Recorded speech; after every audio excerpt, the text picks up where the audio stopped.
Huwag mo akong husgahan sa kaunti mong kaalaman kasi kilala mo lang ako sa pangalan, hindi sa galawan. Pinanganak akong mahirap, hindi ako pinalad makapagtapos ng pag-aaral kaya binawi ko na lang sa sipag at diskarte sa buhay.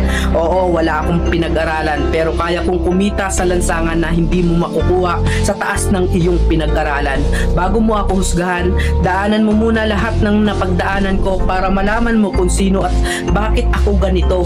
Huwag mo husgahan ng isang tao dahil sa natapos niya, dahil minsan kahit yung mga taong hindi man humahawak ng diploma, daig pa nila yung nakagraduate ng may corona.